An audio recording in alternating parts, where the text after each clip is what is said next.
Hoy quiero contarle una nueva historia. Una historia que muy pocos conocen. Desde siempre he sentido una especial inclinación por los personajes malditos y marginados. Personajes odiados, amados y discutidos. Colón es uno de ellos.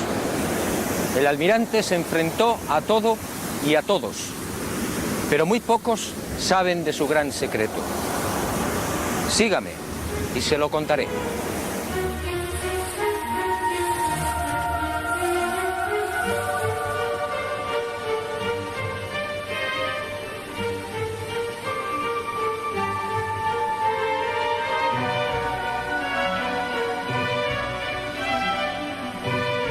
Como decía, siempre me intrigó la tozudez del almirante. Peleó con sabios y con reyes, y terminó venciendo. Nunca comprendí esa seguridad, hasta que el destino puso en mis manos una información confidencial. Entonces entendí. Y la imagen de Cristóbal Colón apareció ante mí en su auténtica dimensión. Un Colón frío, calculador, ambicioso, sin escrúpulos y en posesión de un secreto que no era suyo. La historia, una vez más, fue manipulada. Todo empezó en estas costas de las islas portuguesas de Porto Santo y Madeira hacia el año del Señor de 1476. Mejor dicho, la historia arranca mucho antes y en otros parajes muy distintos. 500 años antes, hacia el 990, los vikingos ya habían mantenido un tráfico regular entre Groenlandia y las costas del norte de América. Los relatos de los audaces normandos se propagaron rápidamente, y de Noruega, patria de los vikingos, saltaron a toda Europa, siendo consignados en el 1070 por el sabio alemán Adam von Bremen. Aquel descubrimiento, según los expertos, se debió a la precipitada fuga de Eric el Rojo. Tras una sangrienta venganza, los islandeses desterraron a Eric por 3 años.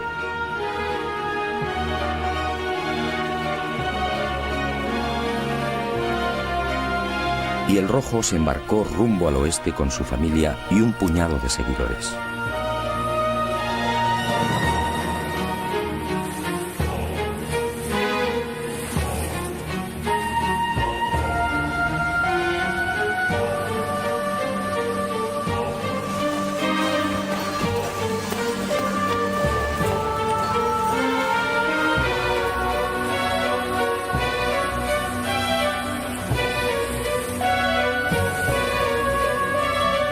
Así fue muy probablemente como llegaron a Groenlandia, y de allí a las costas de Massachusetts, entre Boston y Nueva York.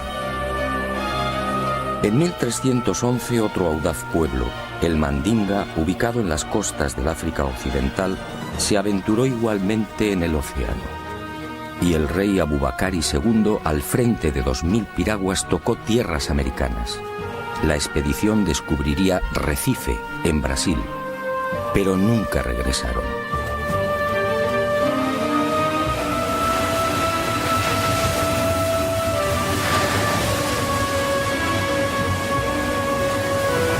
Mucho antes que vikingos y mandingas, otros pueblos supieron también de la existencia de América. Fenicios, griegos, romanos, bereberes y árabes, entre otros, tocaron al parecer las costas orientales americanas. Colón, en efecto, fue el último.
árabes en América?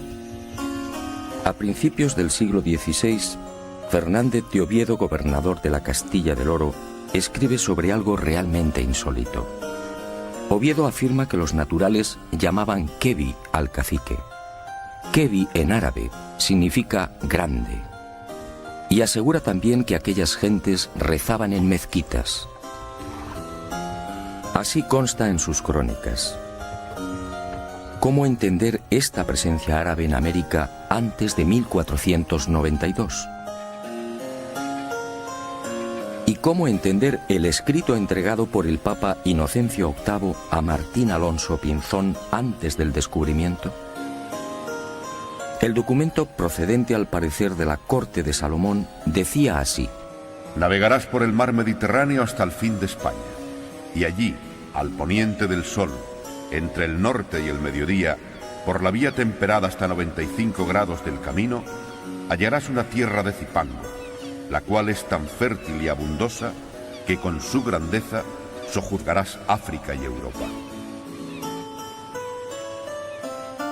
Aunque el origen salomónico del documento resulta más que dudoso, Europa no existía como tal en el 900 a.C., la verdad es que si la historia fue cierta, Alonso Pinzón habría recibido antes de embarcarse con el almirante una información secreta que apuntaba directamente a México.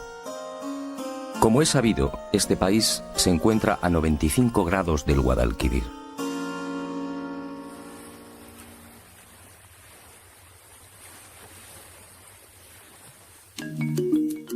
Pero más intrigante aún es la existencia de maíz en tierras del sur de España antes de 1492.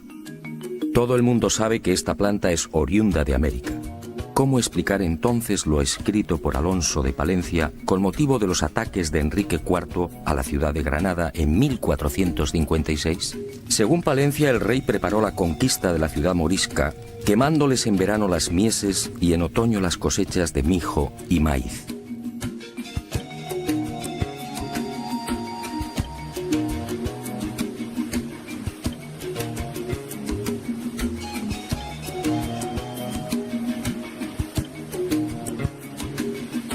¿Y cómo explicar los aranceles de descarga registrados en los puertos de Barbate, Vejer, Conil y Chiclana, al sur de España, en los que años antes del descubrimiento se hace expresa mención de la manegueta, la guindilla que se cultivaba en Chiapas, en la actual Guayana Francesa y en Jamaica?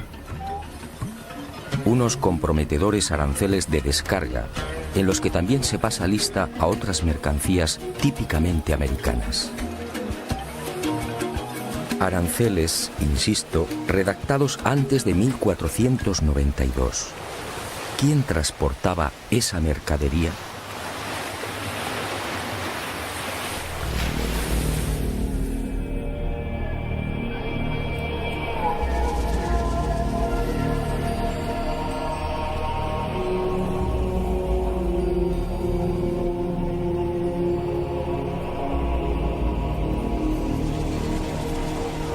Es probable que el joven Cristóbal Colón llegase a tierras portuguesas hacia 1476, cuando contaba unos 25 años de edad. Procedía de una familia humilde. No poseía otra ilustración que las primeras letras. Fue a raíz de su estancia en Portugal cuando empezó a leer y a cultivarse.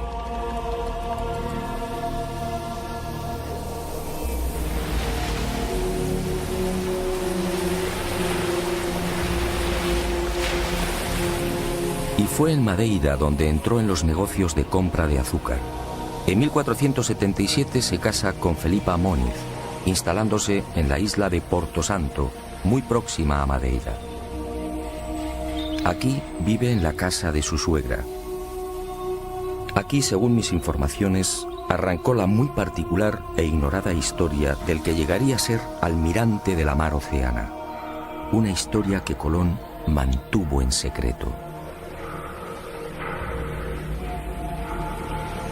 Aquí, Colón escucha de boca de marineros y pescadores una serie de extrañas y enigmáticas leyendas, unos relatos que encienden la mecha de su pasión por la mar.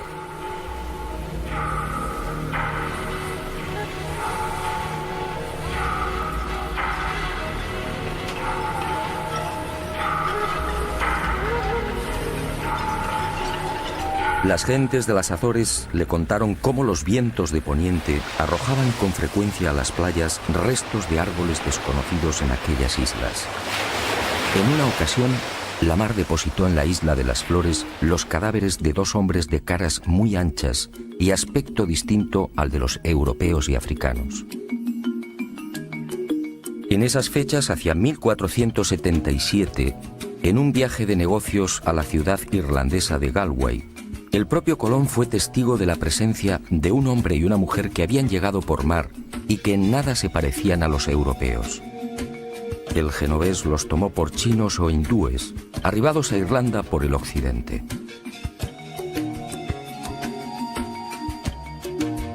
Estos avisos, decisivos diría yo, siguieron llegando a oídos de Colón. Los pescadores del Cabo de la Vela le pusieron igualmente al tanto de otra singular visión. No hacía mucho se habían cruzado con varias y enormes almadías. Todas disponían de casas de madera y eran gobernadas por gentes extrañas. Pedro Correa, su cuñado, multiplicaría el entusiasmo de Colón por el misterioso occidente con otra noticia de parecido corte. Él mismo había sido testigo de la aparición en las playas de Porto Santo de otro madero labrado y de unas cañas tan gruesas que, de nudo a nudo, podían contener 9 garrafas de vino. Unas cañas nunca vistas en Europa y África.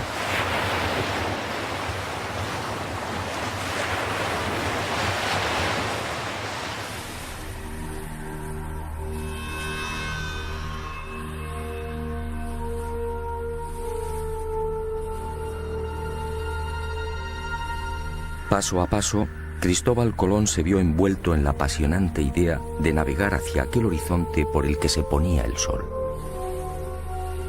Y fue este creciente entusiasmo lo que muy probablemente decidió a su suegra a entregarle las cartas y escritos de Bartolomeo Perestrello, su marido ya fallecido. Nada se sabe con certeza de estos papeles del que fuera navegante italiano y gobernador de Porto Santo. Lo que sí parece claro es que aquella información debió coincidir con las narraciones de marinos y pescadores lusitanos y castellanos. Fue en esas fechas, alrededor de 1478 o 1479, cuando al fin el destino llamó con fuerza al corazón del inquieto Cristóbal Colón. Y sucedió algo que cambiaría bruscamente el rumbo de su vida. Algo que muy pocos conocieron y conocen.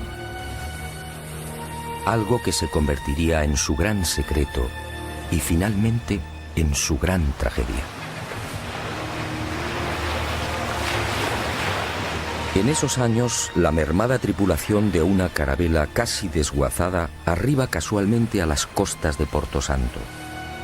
Son hombres enfermos y maltrechos. Un piloto y 4 o 5 tripulantes. Son castellanos, quizá portugueses, y uno tras otro van muriendo. Colón, compasivo, se hace cargo del piloto y lo aloja en su casa.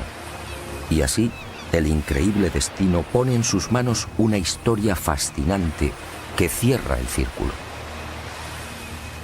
Quizá por agradecimiento, quizá porque sabe que la muerte le ronda, este piloto anónimo termina por narrar a Colón los detalles de su peripecia.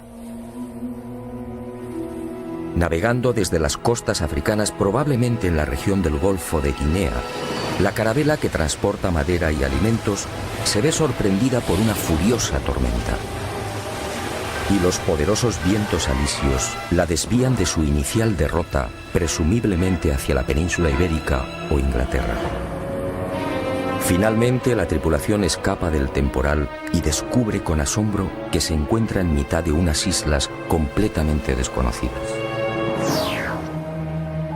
Ellos no lo saben, pero los vientos los han empujado hasta el Caribe. Y durante 1 o 2 años, 1476 y 1477, estos hombres blancos navegan de isla en isla.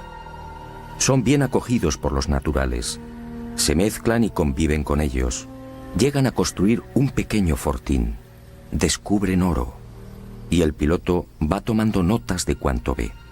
registra perfiles, ensenadas y montes, calcula leguas y distancias, reseña marcas y referencias, hasta que un día aquel paraíso se convierte en un infierno. La tripulación, carente de defensas, contrae una dolencia tan peligrosa como desconocida. Ellos no pueden saberlo, pero las bellezas taínas les han contagiado la espirochaeta pálida, la temible sífilis. El mal alcanza su fase secundaria y los hombres blancos ven con impotencia cómo sus cuerpos se cubren de pústulas, y la fiebre y los dolores terminan postrándolos. Al ver cómo sus compañeros van muriendo inexorablemente, el piloto anónimo decide regresar. Y allí, cosas del destino, está Cristóbal Colón.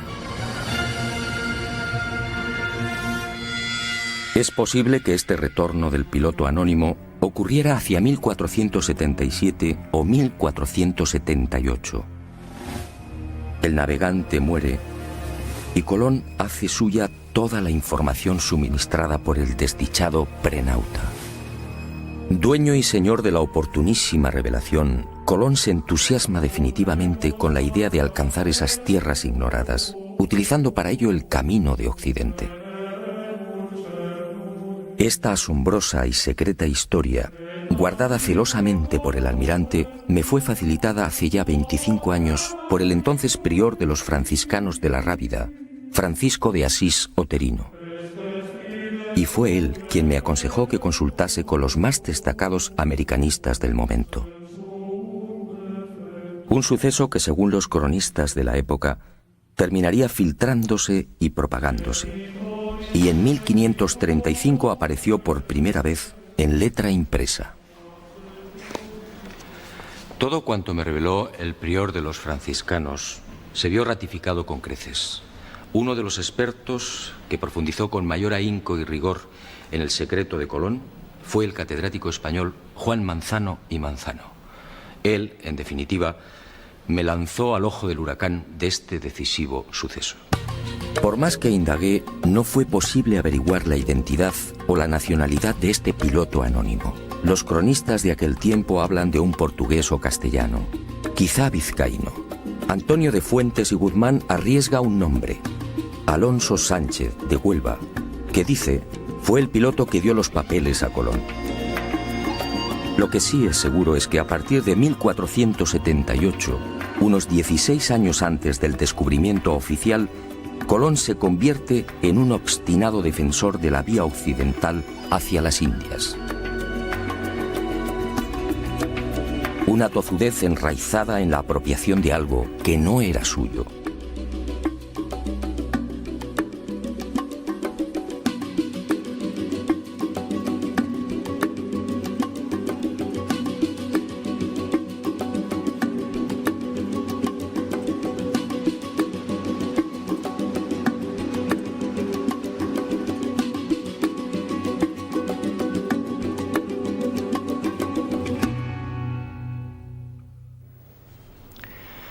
A partir de esa información privilegiada, Colón se convierte en otro hombre. Ya no son sospechas, ahora lo sabe. Navegando por el mar tenebroso siempre hacia el oeste, encontrará nuevas y ricas tierras. Pero, ¿qué tierras eran esas? Y Colón emprendió una febril búsqueda, consultando los textos clásicos y los escritos de sus contemporáneos. Se sumergió impaciente en el Imago Mundi y en las páginas de la Historia Rerum. Estudió la Biblia, el Libro de los Reyes, la glosa ordinaria de Nicolás de Lira, Aristóteles, Isidoro, Marco Polo y un largo etcétera. Y en los márgenes de estos libros fue anotando reflexiones, dudas y certezas. Fueron tiempos difíciles y angustiosos. Hasta que un día el caprichoso pero sabio destino puso en sus manos una carta geográfica y unos documentos.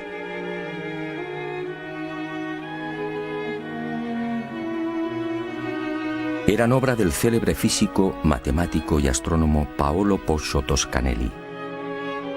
El 24 de junio de 1474, 2 años antes de la llegada de Colón a Portugal, el canónigo lisboeta Fernão Martins recibía una carta desde Florencia. Era una misiva de su amigo Toscanelli. Meses atrás, durante la estancia de Martins en Italia, el canónigo tuvo oportunidad de cambiar impresiones con el sabio florentino sobre las navegaciones de sus compatriotas, los portugueses, por las costas africanas. Los lusitanos llevaban tiempo intentando alcanzar las regiones orientales de las Indias, donde al parecer se hallaban las famosas islas de la especiería. Y Toscanelli le anunció algo insólito. A las Indias se podía llegar por un rumbo distinto al que pretendían los portugueses. Bastaba cruzar el mar tenebroso, siempre hacia el oeste. Martins quedó impresionado. Expuso las revolucionarias ideas de Toscanelli al rey de Portugal y sin demora Alfonso V solicitó más detalles. Y ese 24 de junio de 1474 llegaba a Lisboa la mencionada carta de navegación y los documentos de Toscanelli, en los que aseguraba que navegando derecho por poniente está pintado el comienzo de las Indias. Unos reinos opulentos llamados Catai y Mangui, señoreados por un poderosísimo monarca llamado Gran Khan.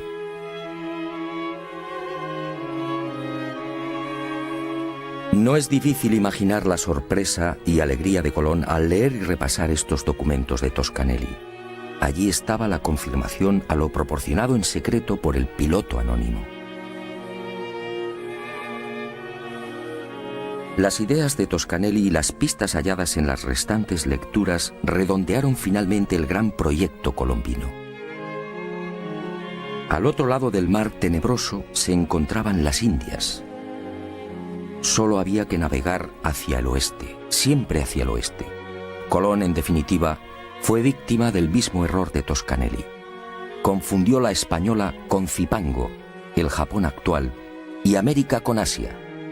Y esta idea le acompañaría hasta la muerte. Confirmadas las noticias del prenauta, nuestro hombre eufórico volvió a repasar una y otra vez las claves secretas de su gran sueño. Unas claves más próximas a la locura que a la realidad. Para Colón, en esos años previos a 1492, Zipango, la isla del oro, se hallaba a 750 leguas de Canarias. Para Colón, las míticas minas del rey Salomón no podían ser otras que las descubiertas por el piloto anónimo al sur de la gran isla del oro.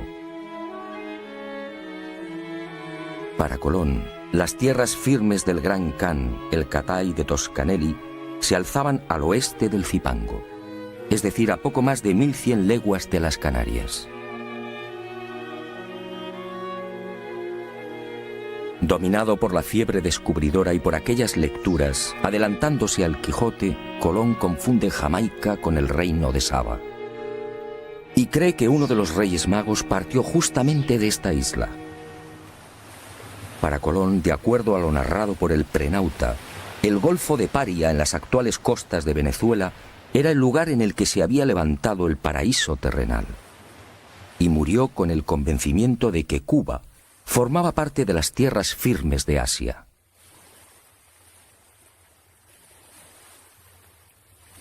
Y con el ambicioso proyecto descubridor perfectamente armado, Colón pasó a la acción. Sus primeros movimientos prudentemente lo llevaron hasta la región de Guinea. Pudo ser en 1482 o 1483. Quizá con la excusa de un viaje de negocios se embarca y recorre las aguas del Golfo africano. Pero su objetivo era otro. Colón, siempre minucioso, trata de verificar las informaciones del prenauta. Intenta comprobar in situ la dirección de los alisios y de las corrientes dominantes. El piloto anónimo estaba en lo cierto. Vientos y corrientes marinos empujan a los navíos hacia poniente. Y sin demora, Cristóbal Colón ofrece su sueño al rey portugués. Corría el año de 1484. De haber aceptado su propuesta, el futuro almirante de la mar Océana habría partido desde Cabo Verde en el mencionado Golfo de Guinea.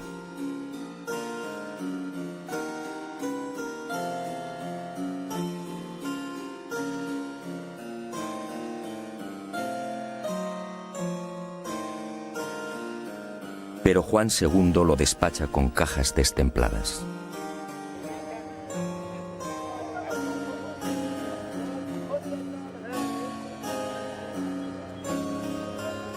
Colón desaparece y se traga la rabia. Lo que Colón no supo en esos momentos es que el rey a sus espaldas, aconsejado por Ortiz de Calzadilla, obispo de Ceuta, de quien mucho se fiaba, resolvió mandar en secreto una carabela. Así lo cuenta Hernando, hijo de Cristóbal Colón.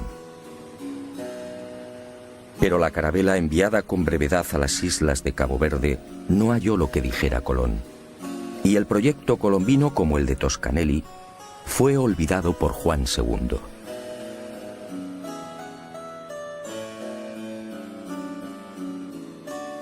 Y el destino siguió tejiendo y destejiendo.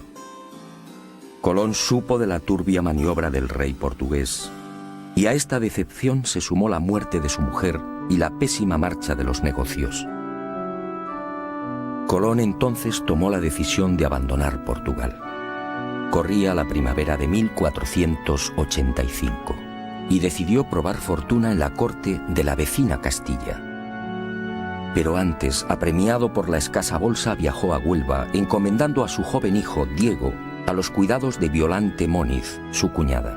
Y el destino atento le obligó a pasar por el monasterio franciscano de la Rábida. Allí, Colón recibiría una bocanada de oxígeno. Uno de los frailes, Antonio de Marchena, se entusiasmó con la idea. Y Colón, nuevamente eufórico, fue al encuentro de Isabel y Fernando, los reyes católicos. Nueva decepción. Nadie le cree. La llamada Junta de Salamanca rechaza el proyecto. El testimonio del doctor Rodrigo Maldonado de Talavera, miembro de esta junta de sabios y expertos, resume el sentir general. Este testigo, con el prior de Prado y con otros sabios y letrados y marineros, platicaron con el dicho almirante sobre su ida a las dichas islas, y todos ellos concordaban que era imposible ser verdad lo que el dicho almirante decía.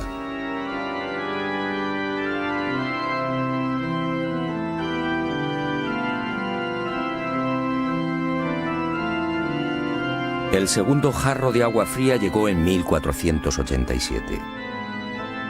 Y cuentan las crónicas que el futuro almirante no se rindió. Aquella vieja tozudez lo mantuvo alerta y firme. Pero las cosas no mejoraron. Y cuando todo parecía perdido, cuando el genovés pensaba ya en trasladar su proyecto al rey de Francia, algo cambió. Y estoy de acuerdo con la hipótesis de Juan Manzano y Manzano. Colón, forzado por las adversas circunstancias, no tuvo más remedio que desvelar parte de su secreto.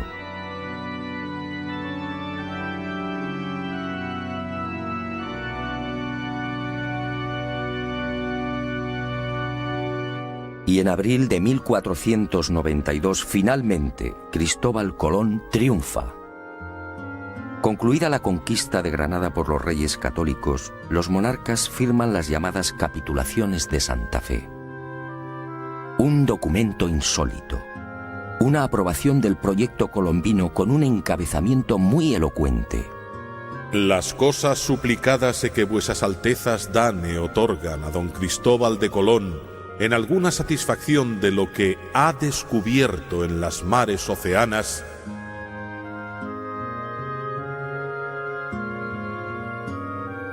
¿de lo que ha descubierto? Estábamos en abril de 1492. La increíble concesión solo puede explicarse por lo ya mencionado. Colón tuvo que confesar parte de lo transmitido por el desdichado piloto anónimo. Pero obviamente silenció la fuente y mantuvo como suyo lo que era de otro. Pero hay más.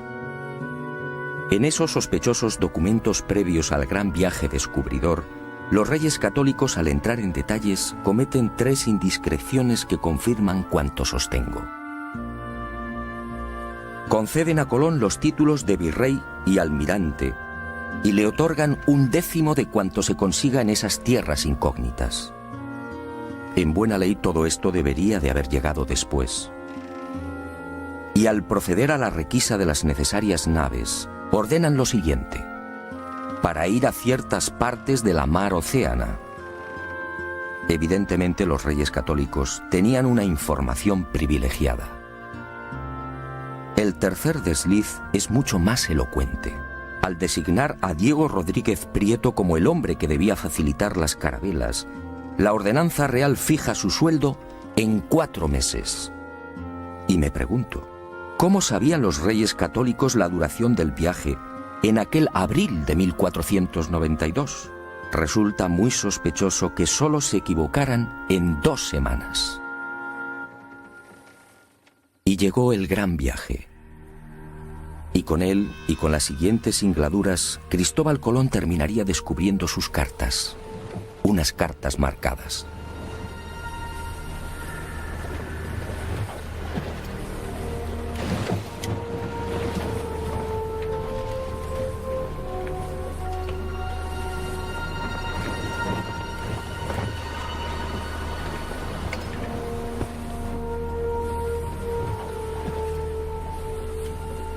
Primer viaje.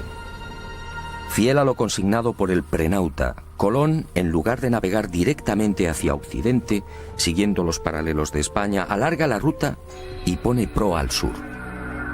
Desciende hasta Hierro, en las Canarias, situándose entre los paralelos 27 y 28.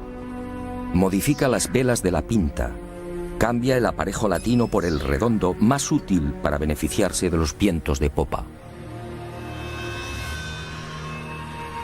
Y fiel a esas instrucciones del prenauta, antes de partir de las Canarias, avisa a los capitanes de las otras naves sobre el peligro de un rosario de islas y roqueos ubicados a 700 leguas de Hierro. No es difícil imaginar las caras de los pinzones ante semejante advertencia. Pero el secreto del piloto anónimo no se vio libre de algunos graves errores. El informante de Colón se equivocó al situar la gran isla del Oro. El almirante, al seguir el paralelo 27, dejó esa isla, Zipango, mucho más al sur.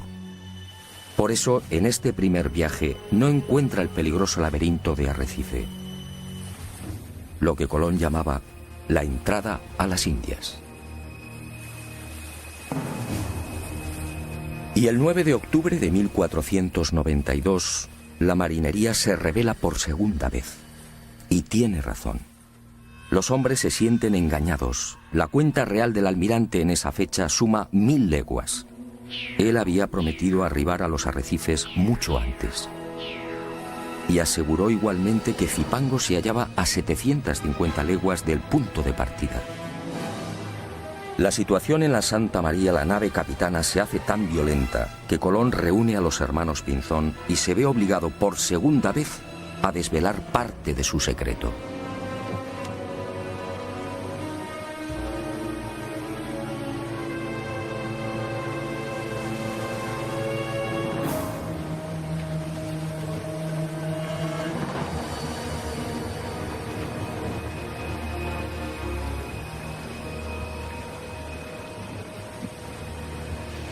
Colón consigue calmar los ánimos y recibe un último plazo de 3 días. Si para entonces no han hallado tierra, regresarán. El 12 de octubre descubre Guanajaní, una pequeña isla del grupo de las Lucayas que Colón bautiza como San Salvador. El almirante, perplejo, no comprende. ¿Dónde ha estado el error? ¿Por qué no han desembarcado en Zipango? Y sigue de isla en isla buscándola. En esos días angustiosos, uno de los ocultos objetivos de Colón se destapa con violencia. Al almirante solo le interesa el oro.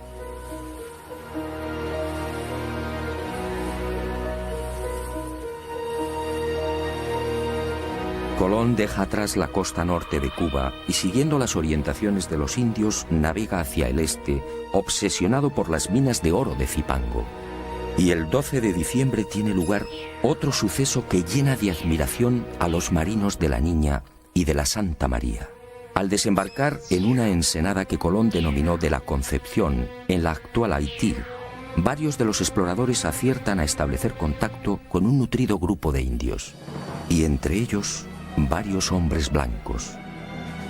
Hombres y mujeres jóvenes tan blancos, dicen, como los de España. Hombres y mujeres blancos entre los naturales caribeños.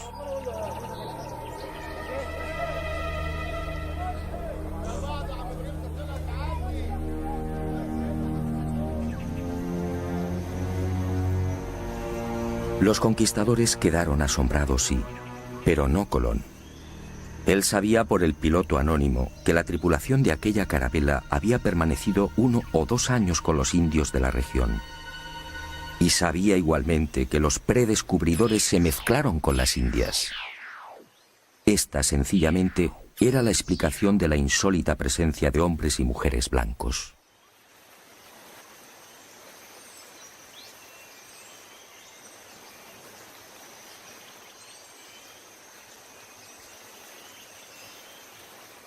Y Colón por fin avista su gran objetivo.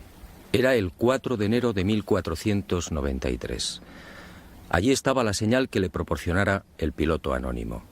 Un cerro inconfundible, con un perfil muy particular y prácticamente asomado a la mar. Montecristi.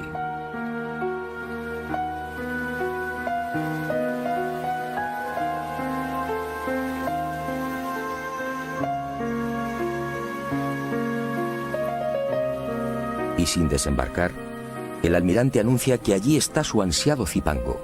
Allí, a escasas 20 leguas de la costa, se encuentran las ricas minas de oro.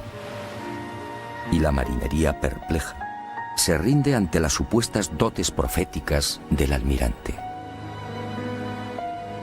¿Dotes proféticas? Por supuesto que no. Y en marzo de 1494, en el segundo viaje, al descender a tierra y explorar el valle del Cibao, Colón vuelve a cubrirse de gloria ante sus atónitos hombres.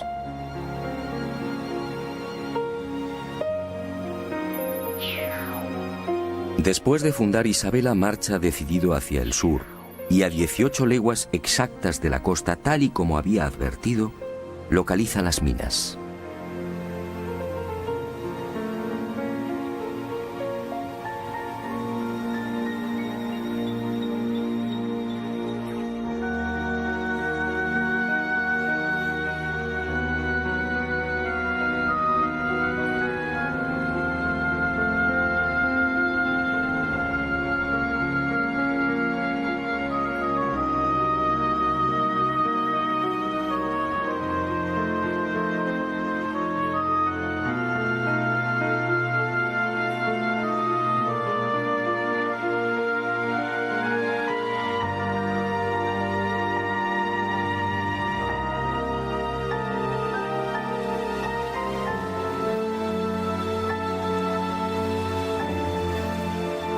Tal y como le anunciara el prenauta, aquí mismo, los expedicionarios encuentran un nido de paja con 3 balas de lombarda. Otra de las señales clave.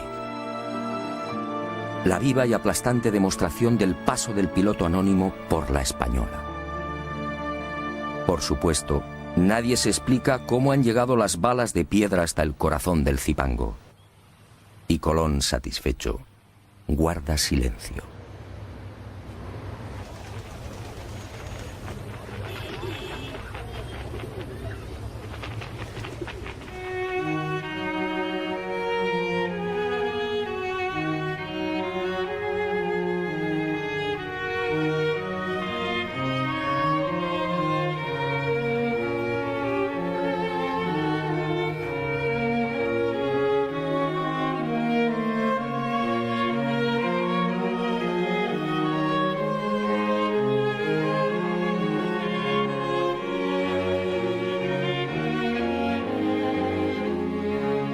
Y fue también en ese segundo viaje cuando Colón, al aproximarse a la actual Jamaica, reclama la atención de la marinería y dijo: Señores míos, os quiero llevar al lugar de donde salió uno de los 3 magos que vinieron a adorar a Cristo, el cual lugar se llama Saba.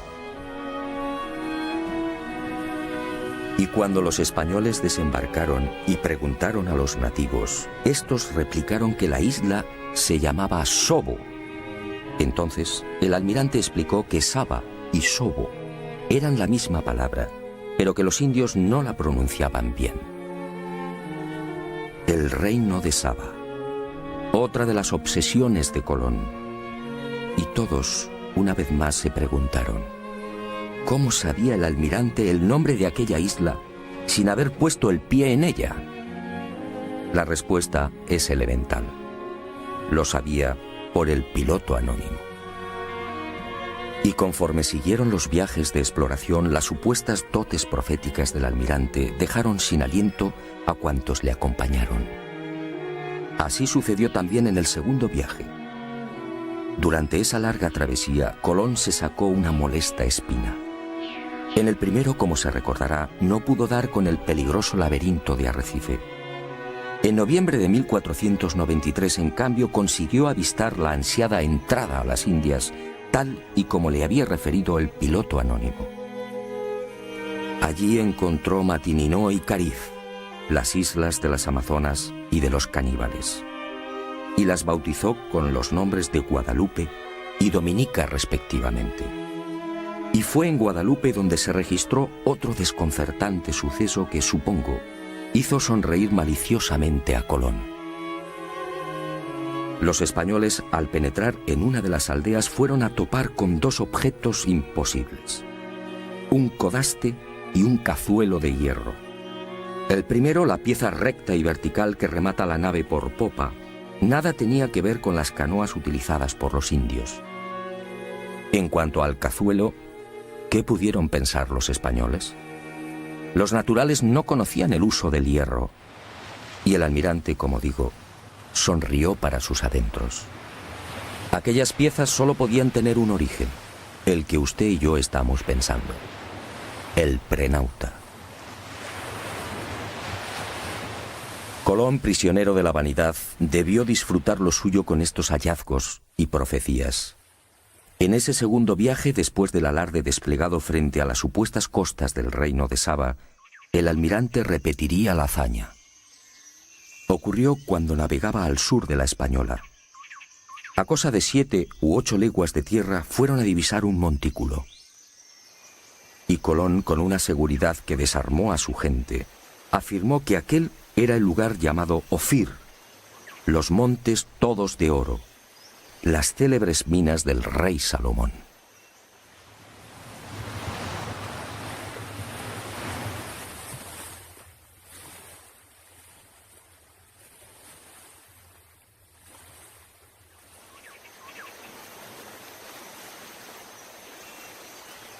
Después, las imaginarias minas del rey Salomón serían explotadas por los conquistadores, y el lugar fue bautizado como San Cristóbal.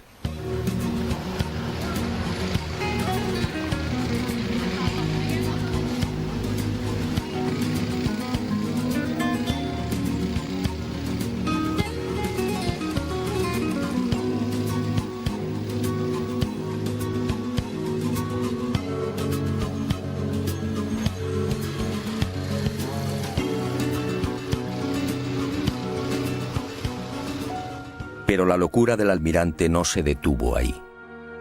El piloto anónimo le había informado también de un increíble lugar en el que los ríos procedentes de una montaña desembocaban en un enorme lago, produciendo un gran estrépito al chocar con la mar.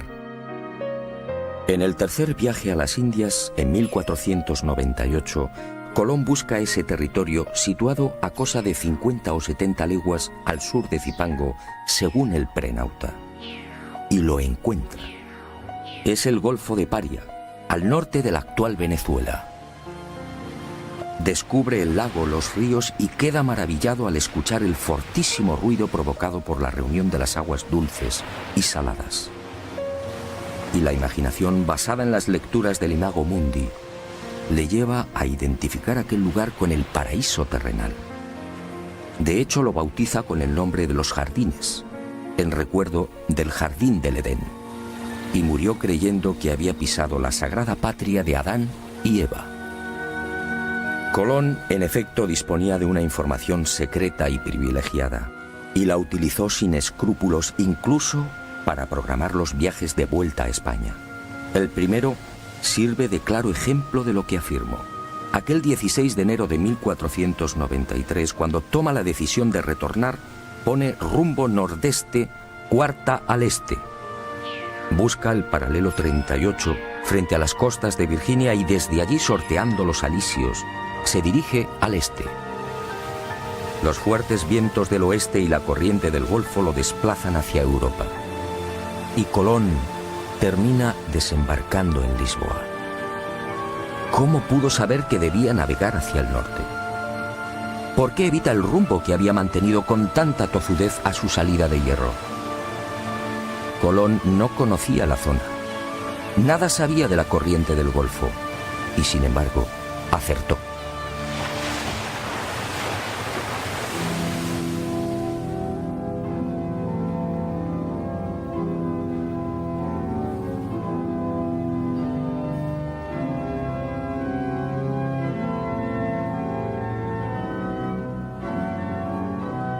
Pero Colón cometió un gran error. Hizo suyo un secreto que no le pertenecía. Ignoró al piloto anónimo y se quedó con toda la gloria. Y el destino implacable pasó factura. En la primavera de 1499 el virrey almirante es encadenado y devuelto a la corte de Castilla. Y sus privilegios desaparecen. Poco después, el 20 de mayo de 1506, muere en Valladolid. Y muere olvidado y en la ruina.